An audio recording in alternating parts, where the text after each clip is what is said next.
the love of this room and just that song, how we really need to lean in on each other right now. I know how all of us feel. I didn't expect to feel so emotional, but as I saw all you come in the room and I saw Jenny Kitchen and I saw everybody that ran for office, my heart just really feels just so emotional. So this is so important. All these years, this past couple years, we've been leaning in hard, leaning in on each other. And I'm so grateful that today we have this space to be with each other and lean in and talk and listen. Because let me tell you, I know how you're feeling because, you know, it felt like we watched 5 years of our work just wash away. But there's a lot of silver linings to look at. There's a lot of things we need to listen and learn to. So today we hope that we can lean in, listen and learn and make real change, the change that needs to happen so we can make sure that we build our party stronger and better and smarter. So, you know, it's so awesome that you're all here. So let me just introduce myself. If you don't know me, I'm Katherine White. I lead these power lunch discussions every week. We bring badass women and men together to make change, and we have always great guests to talk about great subjects. And today, we definitely have a good lineup, a great lineup for you today on our subject, post-election blues and reds, right? And I know, again, blues, we're feeling that blue. And I say to you that feel those feelings. I know I woke up, I was like in shock and then feeling blue. And then I'm telling you what, I went from blue to red. Just to think that this state is under the control of a red wave of people that some of them were part of the insurrection. This should make us all, I'm sure, feeling angry and terrified to some degree. And I think we have to fill that space. It's okay. So we move from blue, we move to red. Our emotions are high and we need to feel them. And you know what? When that temperature comes down, we'll unpack it even greater, because I think we have to make sure that when the pundits are out there talking, the big consultants are talking, that the group here is heard. And we are we are at the table to make this constructive change. I really believe that. I got a great text from Mary Farrell. If some of you may know, she's a Vienna postcard writer, and she said to me, "Ladies, women are pissed." And I'm like, "Yep." I go, "Watch out," because I mean, this is how this movement started, and I think this is where we're feeling, and we want to make sure that we get those emotions going in the right direction. So, you know, Virginia, we all heard, what were we? A bellwether state. So the alarms are going off and the pundits are talking, but we want to make sure that if we're going to tell states and the Democratic Party what happened, we need to make sure that those facts are factual and that we could make sure that we held people accountable.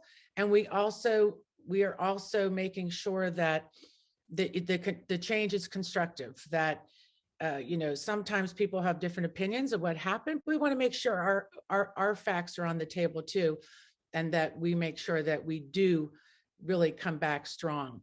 So what was I going to say? I'm so glad you're all here, but we have so much to be proud of. I'm proud of everybody in this room. I know how hard you worked. We have so much from Katie Sponsler, who was just a great candidate, came close, really close, and that's something to be proud of. And I think of Bridget Craig had the heart and the soul. And then I think of all the people the candidates that made it over the finish line, that the postcards you wrote, the stuff you did mattered. Dan Helmer won, Kathy Tran won, right? We brought some people, Wendy Goditis won. And so there's a lot to look at, and there's a lot to also celebrate. Elizabeth Guzman won. So we hope she's here today to speak to this stuff. So thank you, thank you, thank you. So today, if there's one thing, if I have this space that we've held for a year now, that I want to say, today we breathe. You know, I want you to feel our grief and relish, you know, in that anger and refresh, and then we're going to regroup, and we're not stopping. Instead, we'll demand accountability and real change in our party. And I say, hear our call, Virginia. We will make sure that when we go forward and we do this work, we will not be discounted. Women will not be forgotten, and that we will live by our values of what got us in this blue wave. And we knew where we needed to go. And we know that that's how you win, really making sure that you are staying in that space and respecting what got you here in the first place. So let me tell you, women, men, and the grassroots brought it. And so today I thank you for all your dedicated work. And I also know that I'm leading today thinking of our Virginia Seal, that Roman goddess with that foot on tyranny. And I'm going to say that we delivered victory after victory because we are the Genesis that got shit done. And I'm just saying, thank you. All right. Oh, and as Erica Clayton, who I see in the room today, said, we have made miracles happen before and we'll do it again. All right. What do you say? Hands up. I love it. All right. So we have a great show. Let's get to it, as we say. Let's get to them. I'd like to introduce Fennell Norton, candidate. Fennell, how are you? I am doing just fine. Thank you so much for having me today. Yeah, I gave me that time on my soapbox. I figured, well, I'm going to take it. And I'm so glad you're here because today we're excited to hear from your perspective. And I know you have a lot of great things to say. And thank you for running us. So thank you, Fennell. Next up, I don't know if Delegate Guzman nope, just move on. Okay, Dr. Stephen Farnsworth, Professor of Political Science, International Affairs at University of Mary, Washington. Hello. How are you? You're on mute. I'd like just to say hi, and then we will introduce. Hello, glad to be here. Thanks for the invite. Yeah, well, we're excited to hear your input. So Stephen, Dr. Farnsworth, we'll be back in a few minutes to really unpack this with you. And Dr. Jamie Settle, Associate Professor of Government at the College of William and Mary. How are you, Jamie? Hello, thank you so much for the invitation to be here. Hey, let me ask you, is your mom in the room? Yeah, I saw both my parents on there. They're here to get all the energy you guys have. They're really looking forward to it too. Nothing's better than that. I love when the parents are there to cheer you on. So welcome, Mr. and Mrs. Settle. So thank you for being in the room. How awesome is that? And then Matt Rogers of Politidope. Is Matt in the room? I'm here. Hi. What's up, man? How's it going? You bringing it from Arlington? How's that baby? Oh, the baby's amazing. Learning new things all the time. So that's constant source of happiness. So sometimes you need it. Good, good. Well, I know. You know what? I tell you what, you got to hold on to all that light. And I'm so glad to have you here today to talk about the candidates and the recruitment and all that great stuff that makes us really, it's actually the most important thing. So Thanks, Fennell, by the way, if I don't get to say it a million other times. Thank you. A million times. All right, Matt. And then I don't know if Jean's come in the room, but Elizabeth Guzman is here. Hello, Delegate Guzman. Congratulations. Sometimes I know you just Thank you. Good afternoon, everyone. Yeah, well, we're glad you're here. We're going to unpack with you your great victory, and so excited. I know how hard you work. So stay in the room with us, and thank you for being here. All right, guys. So now, as we say for some of the show business, subscribe to our YouTube channel and put a thumbs up on our video and follow us on social media and put things in the chat. So today, I want you to feel empowered. If you weren't feeling empowered before, today, you can put your stuff in the chat and let it go. Just keep it like, so Stair won't toss you out.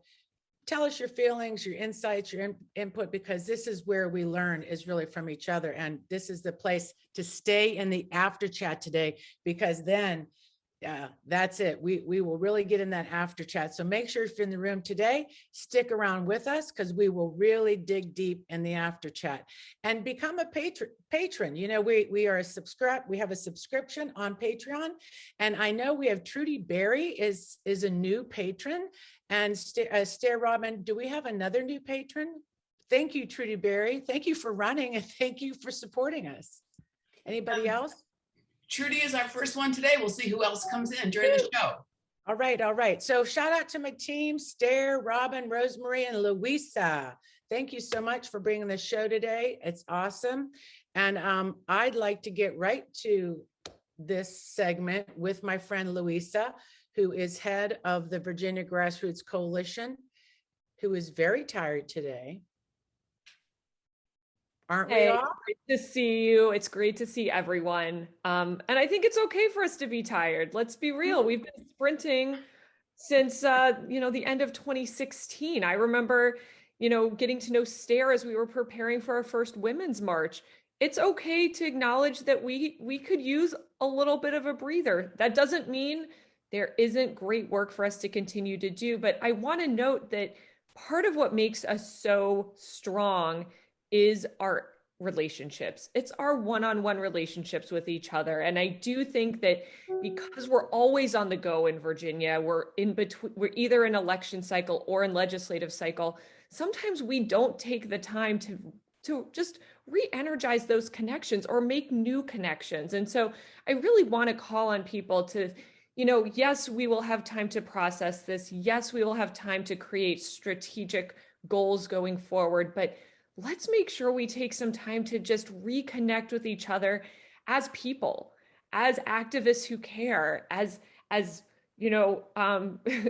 Virginians, as women, as, men who, want to make this place better. So I want to encourage everyone, please connect with someone who you haven't talked to recently, but also connect with someone you don't know.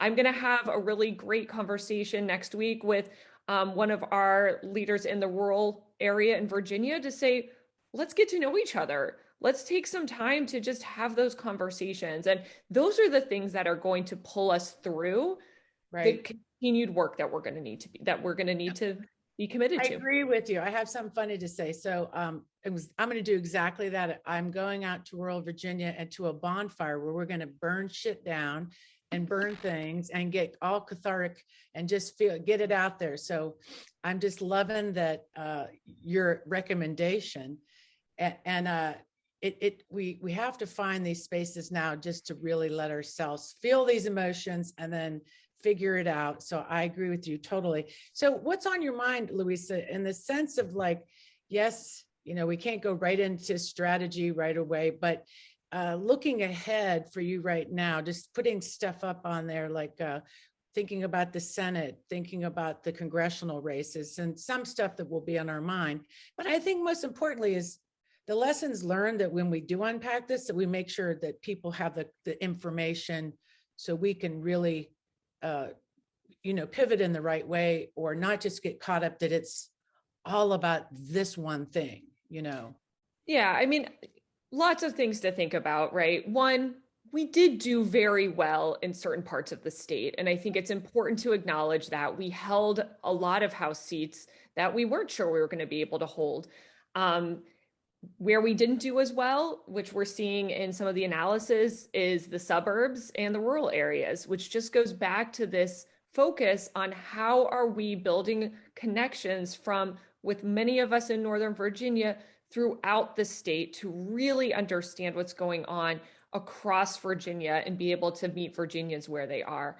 Yeah. If you look at the analysis, our House of Delegates did better than the top of the ticket. I don't think that that's a surprise to anyone, but it also goes back to our strategy, which has always been to focus on our House and Senate at the state level races, because those are the ones that really matter. And those are the people who really have connections to their communities.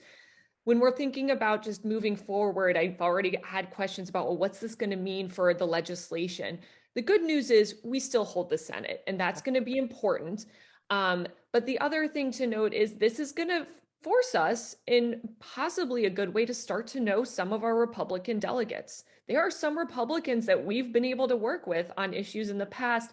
We need to start talking to them more, having conversations with them, really seeing what we can do together. But the other really important thing is some of us have, because we're a statewide coalition, we focus at the state level, but a lot of us have a lot of power at the local level. Mm-hmm. And I want to really encourage us to think about what can we be doing at the local level to push forward some of the progressive agenda that we care about? A lot of us have opportunity to do that and just haven't been focused there, probably in the last 4 years. And so I want to think about, when we look at the whole country, I do this in my work at Georgetown, when we think about the whole country and how we create policy change, whenever the national level doesn't look like we can get stuff done, we go to the state level. And so for us at the state level, if it doesn't look like we're going to get stuff done at the state level, let's go to the local level, because if we can start to see change in a number of localities, eventually that will have to bubble up to change at the state level. And so I think it's just important to think about, where are those windows of opportunity for us, and to take advantage of them. No, I love it. And I think that what you're also, that infrastructure that we can build out as a party, and empowering our committees, empowering each other. There's so much that we can do. And I feel that that's super valuable, because like you said, that 1-2 punch of the losing some of those voters out in Northern Virginia, and then the rural was just devastating. And we've discounted that rural area, and we've talked about it. We've complained about it. We asked for change around it. And now I think finally the lesson is like, we really got to understand that we can't do that, that we can't just say, well, we can win without those votes. I think that's a fatal miscalculation, So anyways, not to get too deep, but I just have to say that what made me really happy, and I'll end with this, is I love this work when your whole family, like everybody in there, had to deal with you every day, having to do politics and maybe not even be able to make dinner, be there a lot. And my kids have to watch me do this every day. And I have young adult boys. And I got a text from one yesterday. I have to say, he made my day and he made me laugh. Because I told them if they didn't vote, they weren't allowed to come back home. So I said, he texted me, he said, "I'm sorry the other dude won, Mom. He looks like a real douche." That just made me so happy. I was like, I did. And then so I had to share that. I'm like, then the kid proceeded to tell me that he got a job. I'm like, yes. But I have to say that I was like, he just summed it up for me. I'm like, yeah, that just made me so, I thought maybe I'd make you all giggle with that. But what comes out of your kids just kind of cracks you up. I'm like, dude, you made me happy. So funny. I'll end with that, Louisa. Thank you so much. And let's get to the first up. I would love to have, why don't I just switch this up? Well, maybe I'll start with Fennell. Fennell, Norton, let's do it. I know, what's great about having you here today, when we were thinking about, we couldn't bring everybody up. So everybody in this room, I just want you to know something. You're all important. We just knew we had to just want a voice of the candidate, the new candidate, and what we feel is really the face of the future, the person that, and you were that, Fennell, for us today. So let's talk. How are you feeling? What's going on in your mind? And yes. So let me talk a little. So I think the first thing that I thought about after this was all over is I was really, really sad, less for myself, but more for the folks who were so hopeful that this was the time that we were going to get it done. And so my heart breaks for their hopefulness. But what I hope that they carry away with them is that's what we all should feel. And you should feel that way no matter what, because that's what moves us forward, is because you want to do that again. And eventually, with the right strategies and tactics, it wins. I'd say the other thing is I really forced myself not to do Monday morning quarterbacking, because I thought that was really, really unhelpful. In terms of how you move forward. I'm a brand new person to the political space. And so I didn't know what I don't know. But what I do know is what happened to me. And I do know what I felt. And I do know what it felt like on the ground. And so, and that's from every level. And I think that when we all have an opportunity to keep on unpacking, we're going to find some things were really surprising. In that the stuff that you thought was the stuff that was going to work, that you always did, really isn't effective anymore. The people have changed, their thoughts have changed, their ideas are changed. And I just think that my experience, what I feel as a person on the ground, talking to everyday people and myself being one of them, we just have to think different. And I think I tried to sum it up in 3 things that I think are most important to me, for me, is the importance of having a data scientist so that you can really add your stuff that's anecdotal along with factual stuff to get at what really is going to get the change that you want and the people that you want and the reception you want. I think the other thing is I hear about think tanks all the time on the Republican side, but I don't hear a whole lot about think tanks on the Democratic side in terms of, how do we really think about stuff and strategize and figure out how you move the needle forward. I think one of the things that we talked about earlier was that this is something that never happened before. Nobody has ever won after this. Whoever is in the White House loses on the gubernatorial side. Well, if that's a thing, which I'm not sure it should be a thing, then what are the things we do to make it different? You can't use the same old stuff because otherwise you're just going to repeat history. And then I think the last thing is that you have to listen to the voices on the ground. We're just not all knuckleheads. Listen to us. We're right there.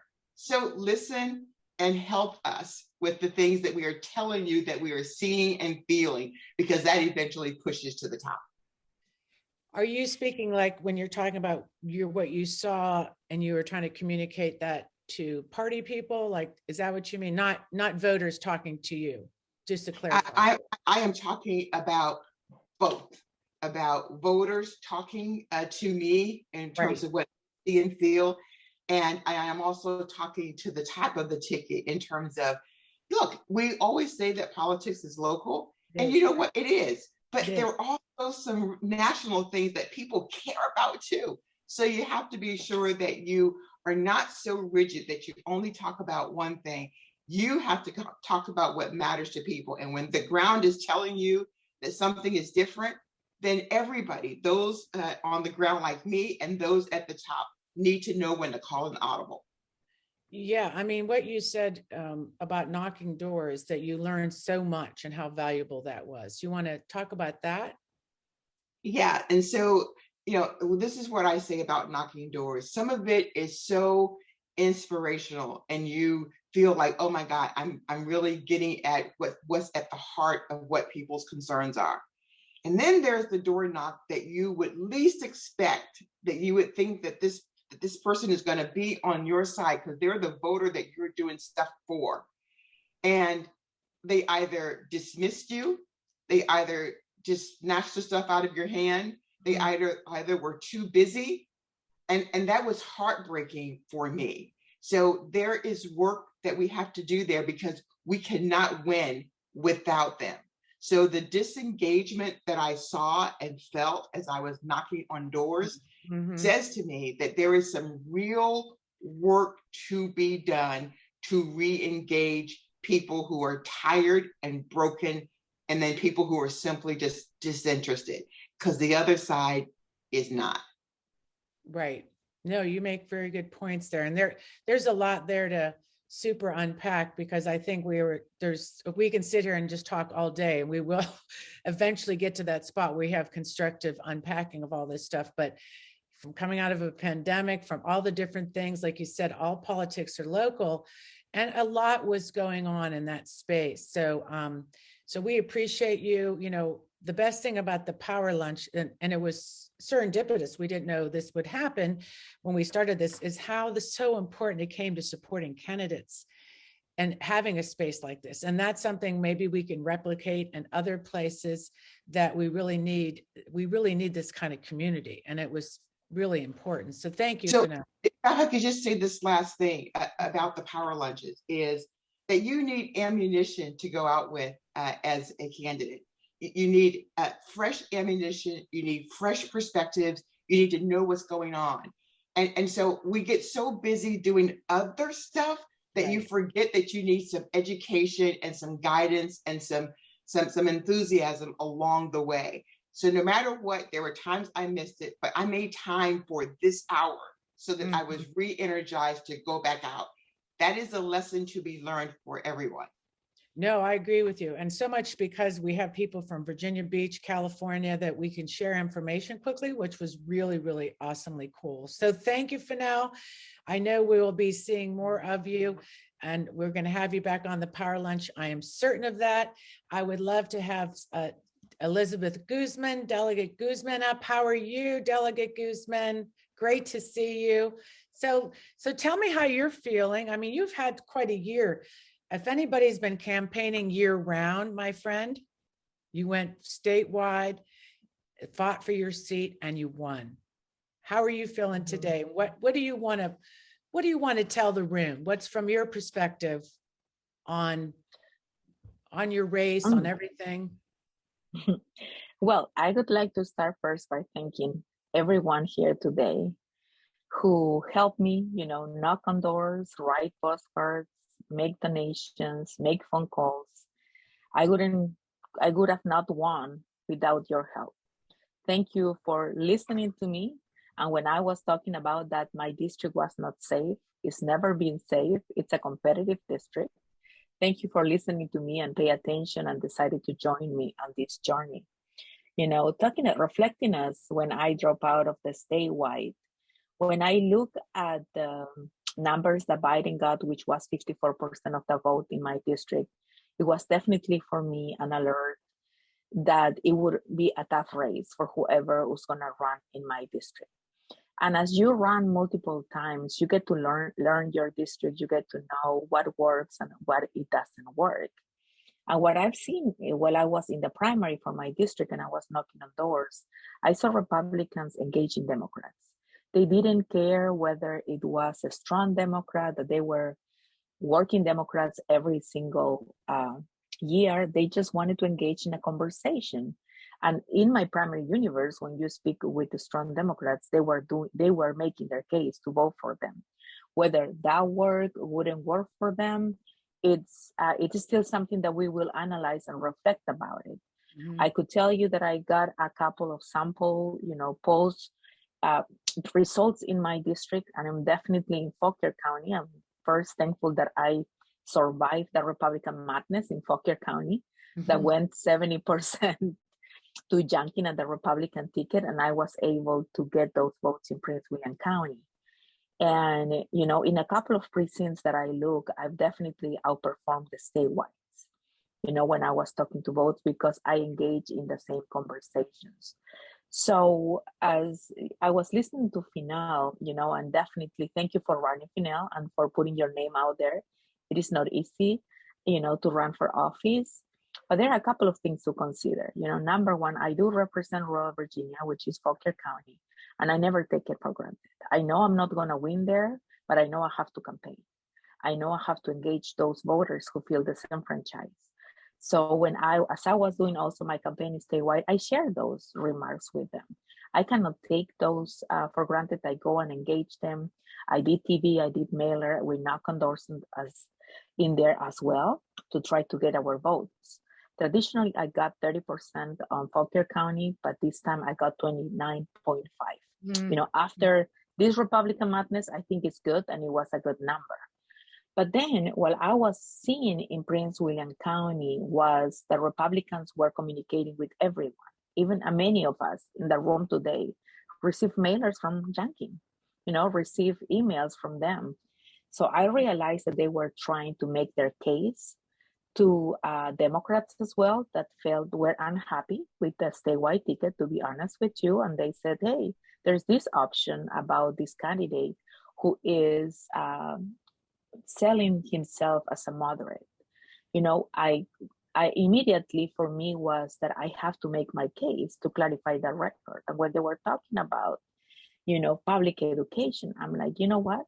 If you are going to talk about public education and went and talk to the voters about it, when my opponent was challenging me about getting rid of the grocery tax on the gas tax, that's definitely something that I believe in, because the working class actually is the one who is carrying, paying for that. Right. But my question to him was, so how are you gonna make up for that revenue? How, because that money is allocated in public education and public transportation. So I would like to see a plan. Now, if you have a plan that you are going to tax, corporations and make up for the money, I'm behind you 100%. But they didn't have a plan. They were just talking about these streams without getting without a plan. And I made sure that my constituents knew about it and communicate about it.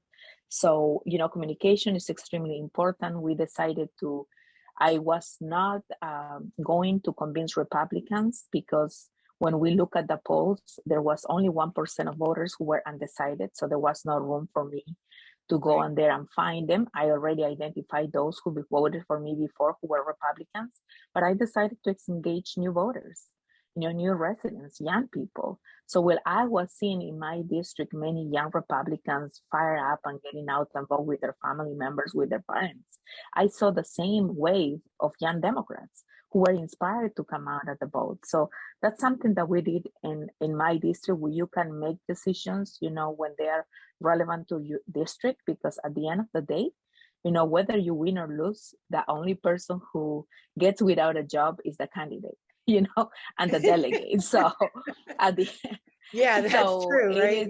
You have to make your local decisions of whatever is going to work on your district. So I would have loved to see more on the statewide to clarify the record and to say, this is, just to let Yankee run away with the public education message,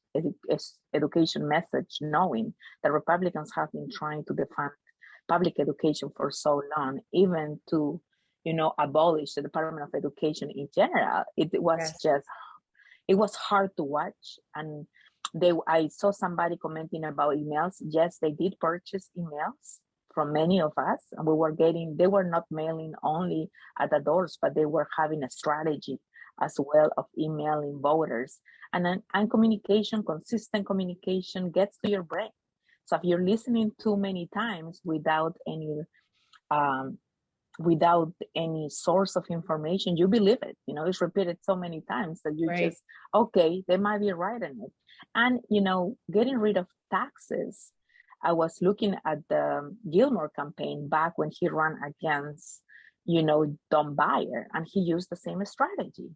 So it's like, guys, are we going to do the same thing? We're going to commit the same mistake.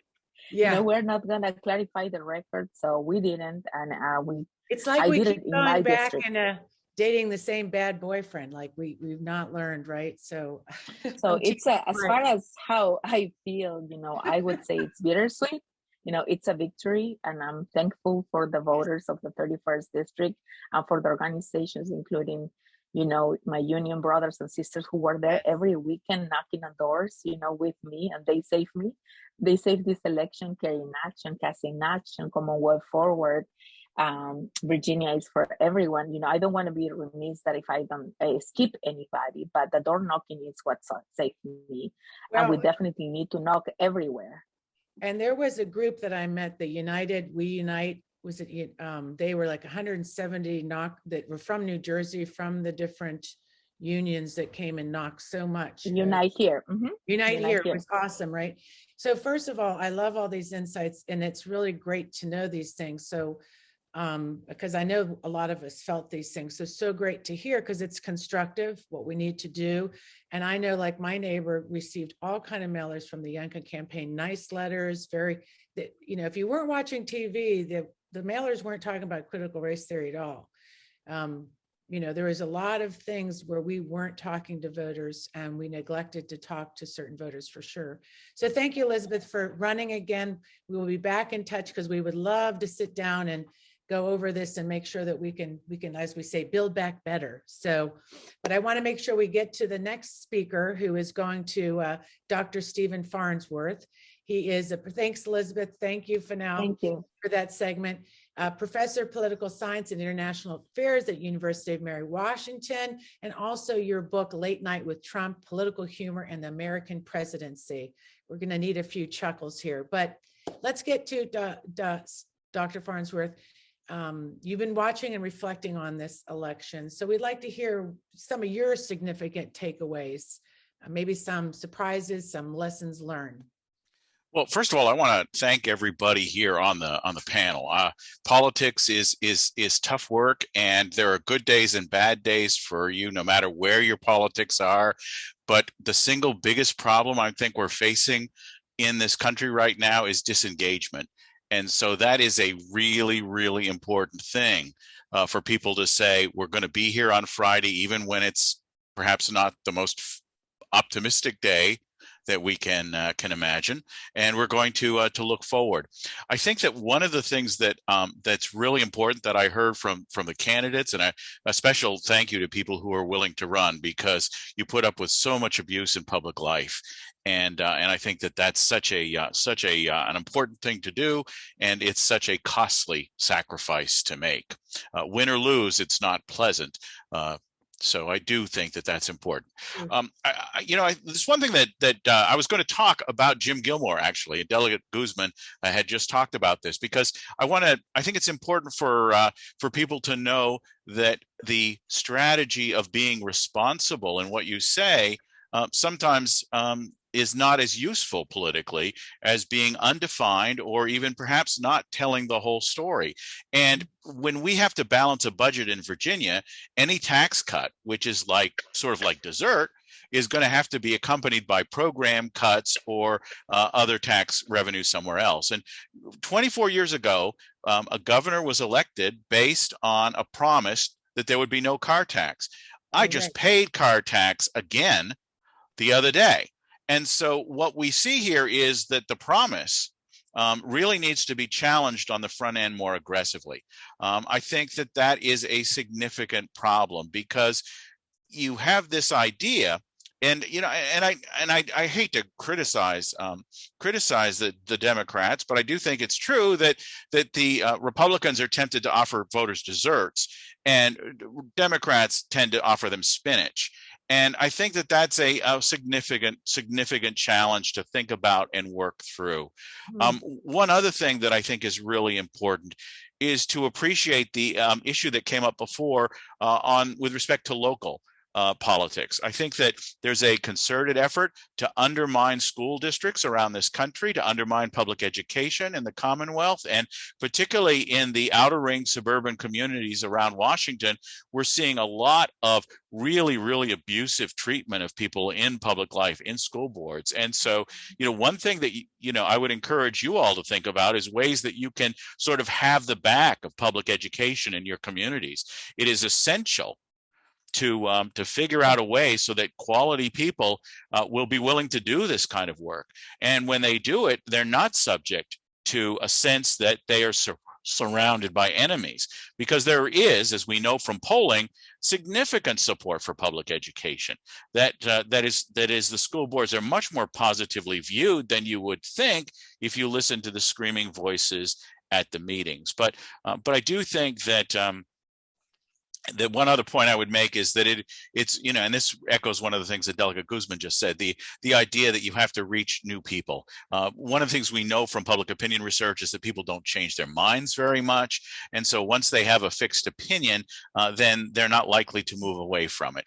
We see that in terms of partisanship, but also the willingness to accept certain things about the way that the world works in terms of how you interpret them. So I do think that that's a really, really important issue to raise here. And so many people, I think, expect that politics isn't going to connect to them, isn't going to work for them, and that's why they're disengaged. And that's one of the things I think that is really, really important to think about this. I would say those are the sort of general points that I would want to make. And I'm sorry if I'm repeating a little bit some of the things that came from the candidates ahead of you, but you're repeating them because I think they're really good points. And I think that those are the things we need to really dig in deeper. And if I can just say, the undefined candidate, and we know that was purposeful. That he would only debate 2 times, so we couldn't ask about those tax cuts too much, could we? We couldn't really nail him down in a public forum. He surrounded himself with only friendlies. He was very, very careful about not making those blunders. I mean, look, he hired the same guy for treasurer of the state just today, or elected him. this is the same guy that took down Texas. You remember the Texas where they got rid of all the income tax and devastated their treasury and devastated their state. So we never, these challenges just weren't made, right? Because the space, it was really hard to argue in that space where he was not present, very smartly stayed away from it and away, and we didn't punch into it. So I think that was good. I mean, definitely hard, right? Yeah, and it's important to to appreciate that this is the kind of place where you can go door to door and say the math doesn't add up. Here's what's going to. I hate to speak ill of candidates who invested as much time as they did, but I'm astonished that that the McAuliffe campaign didn't talk about education as a key Democratic priority in the way that it could have been done much more effectively. We know from public opinion polls that Democrats have a double-digit advantage on education consistently. And yet the conversation about, they're going to, it could have been along the lines of, that this is really a stalking horse for building charter schools and defunding public education and undermining one of the key methods for making Virginia, of the Virginia community, the employment opportunities here as attractive as they are. Why did Amazon come to Virginia? Because we're an educated place.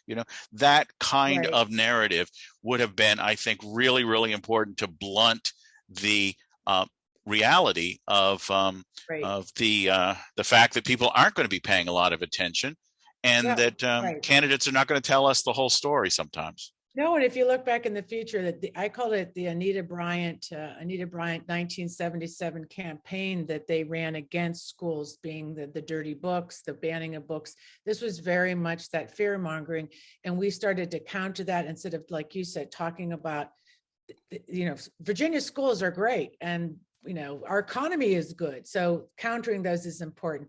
Well, thank you, Steve. It's great that you came on. Welcome to the Power Lunch, as we say. This is a great group. I saw that David Toscano, our former minority leader, was in the room. I think he may still be there. We have a lot of Kathleen Murphy. I see Delegate Kathleen Murphy here. So I think listening to all of this, we're all really absorbing it, and hopefully we'll move forward with some constructive changes that will really help, especially for other states that need to learn this. So thank you very much. Thank you. Yeah, thank you. All right. Dr. Jamie Settle, I just want to make sure I'm keeping time here, right? All right, Dr. Jamie Settle, hello. And let's talk about your, this piece is very interesting. We could have talked all day in this room because I wanted to talk to Stephen Farnsworth about his book and the political humor. So stick around for a little bit longer. Maybe we can circle back and you can end with a good humor with us, Dr. Farnsworth.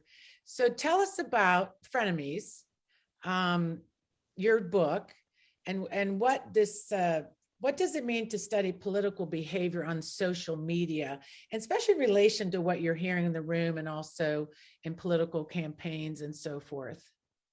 Sure. So I wrote my book, Frenemies, How Social Media Polarizes America. It came out in 2018. And I was really aiming to fill a void that I saw in our understanding of what it was people were doing when they were being political on social media. I think that a lot of scholars were interested in the topics, but they tended to bring whatever assumptions they made from their studies in past eras. So if they were, if they focused on the media, they thought of social media only as a way for the media to communicate. And if they cared about political campaigns, they only thought about social media as a way for campaigns to get their messages out. And I tried to take a step back and really re-theorize and try to get a more comprehensive understanding of what it means for people to act politically in a social media space. Now, why should campaigns and activists care what a bunch of scholars are thinking about these theories? Well, I think it comes back to something that Shunal said in the beginning, which is the importance of data and the importance of understanding the data in the campaigns that you're using. And so I think that looking to academics for an understanding of best practices and what's working and what doesn't. And so I hope that the insights that come out from this book will be useful to you all when you think about how you're using social media to connect with people and to express your identities. The big idea that I focus on in the book is the way in which social media gives us so many more opportunities to express our political identities, even when we don't necessarily intend to be, or that we're realizing that we are. There's a bit of a puzzle in that, the vast majority of Americans say they don't talk about social media on politics. They don't want to hear about politics on social media. They're not interested in engaging about politics in that space. But at the same time, the vast majority of people also say that they know what the political views are of the people that they're connected to on social media. And I wanted to try to understand it. How is it that none of us think we're being political when we communicate on social media, yet somehow we're all learning what other people's political views are? And so what I focus on is this idea of the politicization of so many different aspects of our culture, and the way that, because our country has become so polarized, that's seeped into many of our other social and cultural identities.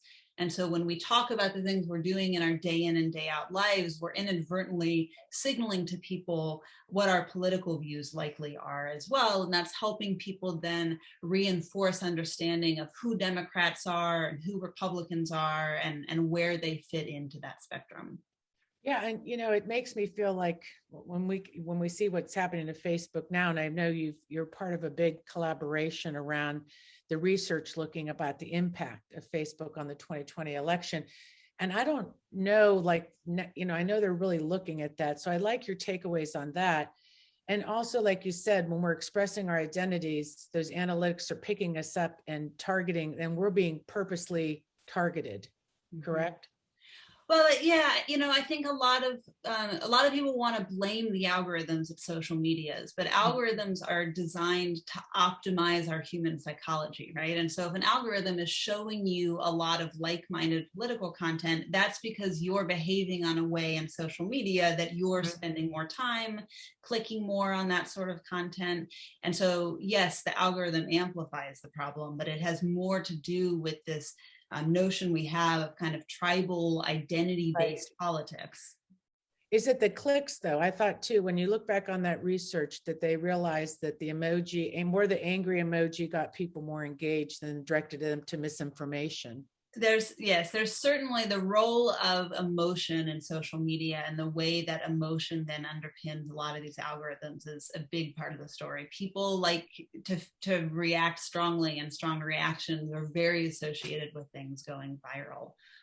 But I think the other thing I really focus on in the book is this idea that, even the things you post about that you think are so far removed from politics may cement in other people's minds these stereotypes we have about, who Democrats are or who Republicans are. And I think that has really contributed, especially in the era of COVID, so many facets of our day-to-day life have become politicized. Are you posting pictures on Facebook with or without masks, right? What are you saying about the fact that your kids are not going to school right now, or haven't been able to go to school? And so I think that a lot of the debates that seem to be most salient in this past election really have to do with the fact that how much of a window we've gotten into other people's views on these attitudes that are part of our day-to-day life.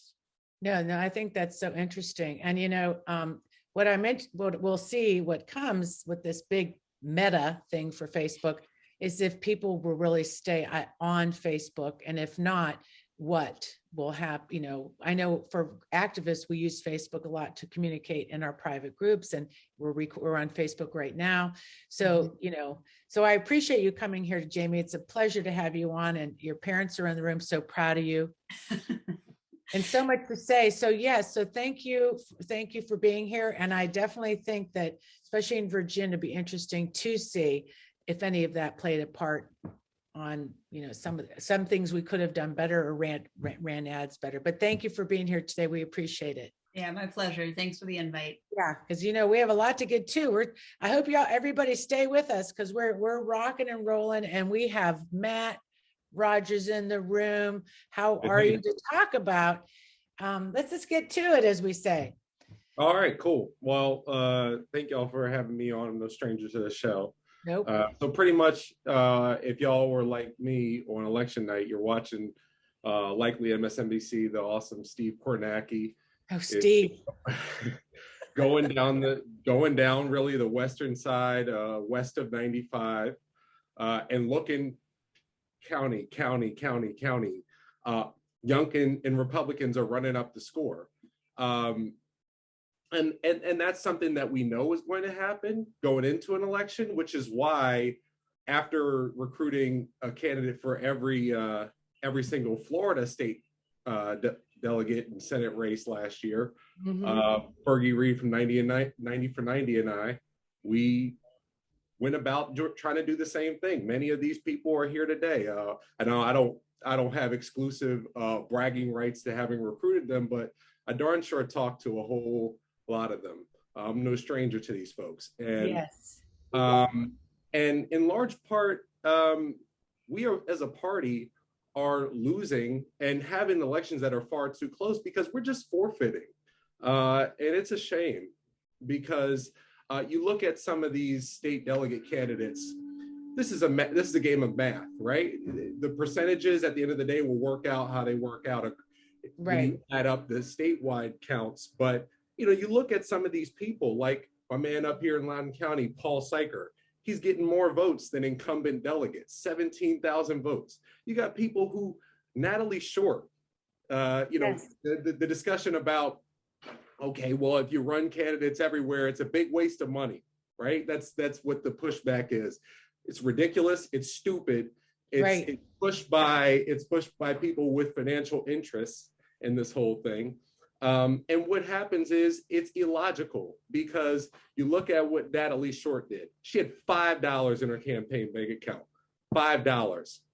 She got 10,900 votes. Wow.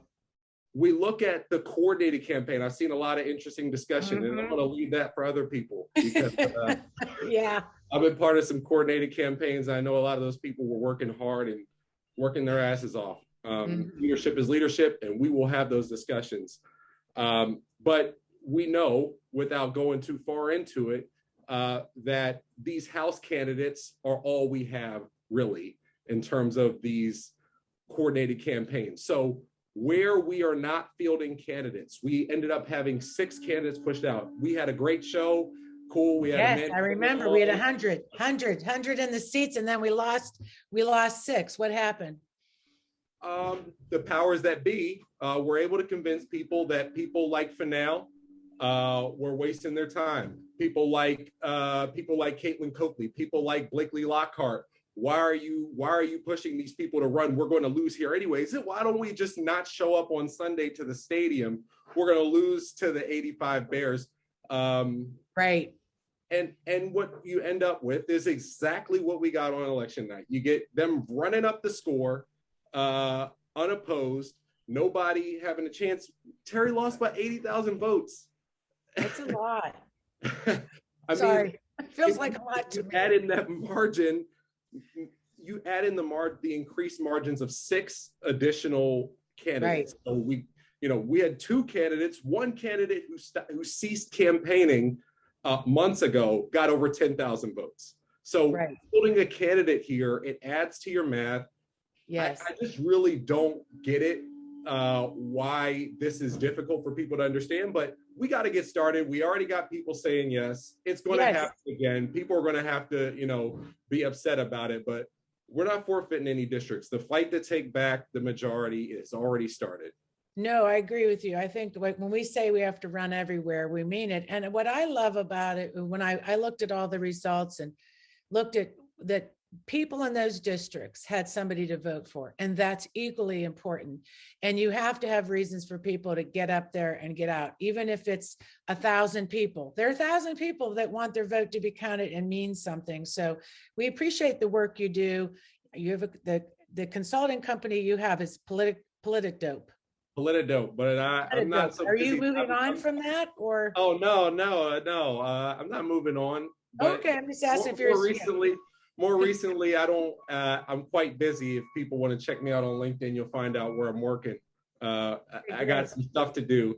And so a lot of what I've been doing this pro bono, recruiting, helping out, pointing people in the right directions, getting them in touch with the press and all that. That's yeah.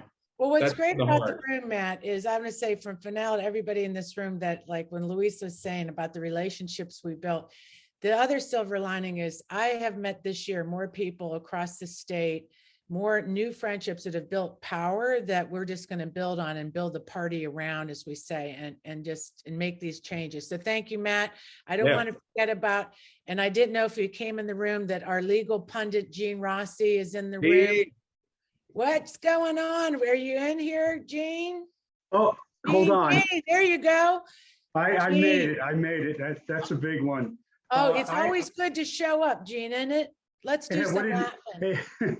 Woody Allen said 90% of life is just showing up.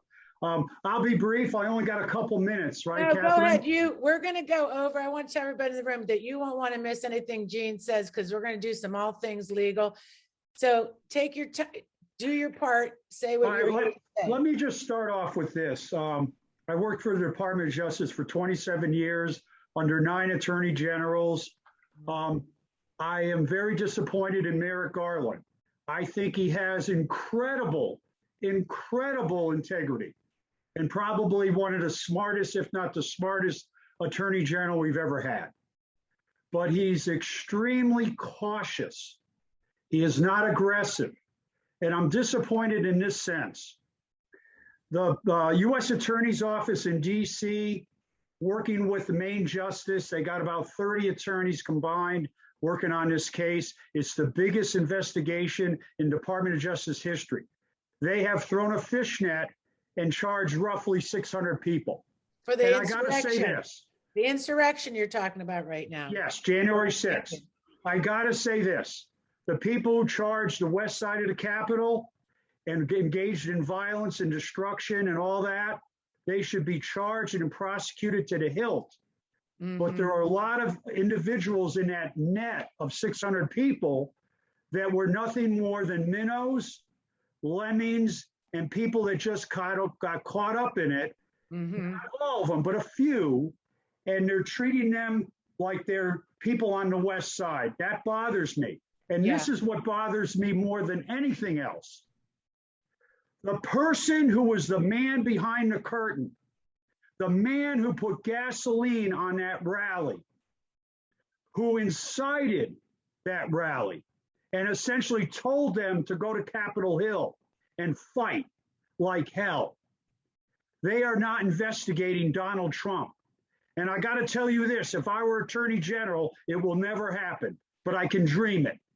Yes. Donald Trump would be indicted today because he meets all the elements of insurrection. He meets all the elements of sedition. And he tried to overthrow our government. And he should have been indicted. And that's why I'm disappointed in Merrick Garland. He doesn't want to be accused of being a political animal. I get that. But there are times when you have to make a choice. Robert Frost's fork in the road, you got to take the road not taken. And indicting a former president is a big deal. Right. I don't think it's ever been done. But you got to take the road not taken. That's why I'm disappointed in Merrick Garland. They are not even looking at Donald Trump. They're throwing it at the January 6th Select Committee. God bless those people. They are doing the dirty work that the Department of Justice should be doing. And that really bothers me. No, I hear you. I think it bothers everybody in this room because what we know, well, it makes me worried because I felt like having this Virginia blue state, we had some sense of a wall. And now we have the people like LaRock got reelected. He was at the insurrection.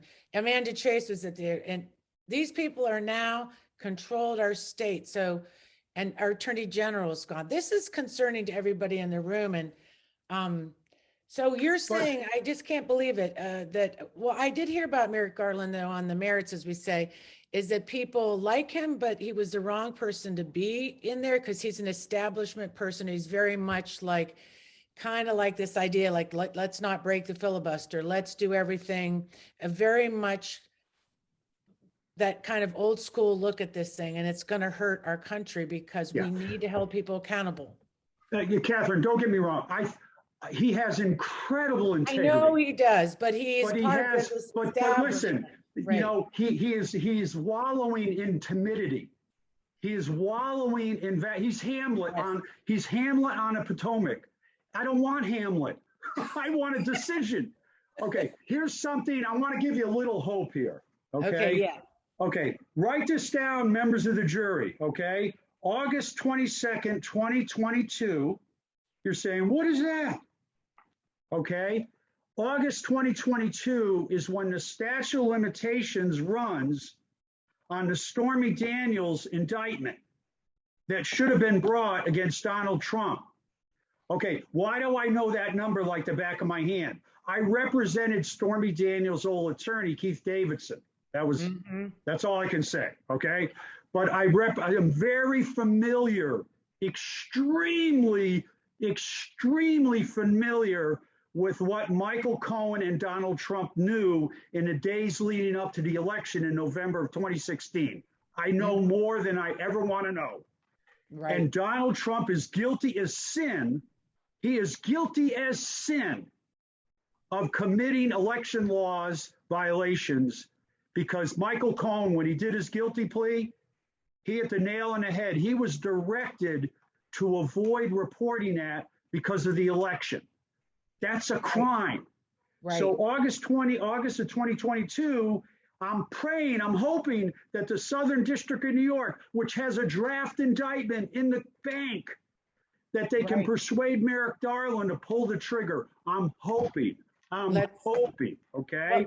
Right. I mean, how much more will it take? Just another kind of, we already seen enough with this, but Jean, you always bring it. I love your, we always will have you back in the room because you're all things legal. You're our favorite legal pundit. You know your stuff. Hey, I got to do a shout out for Matt, my buddy Matt Rogers, okay?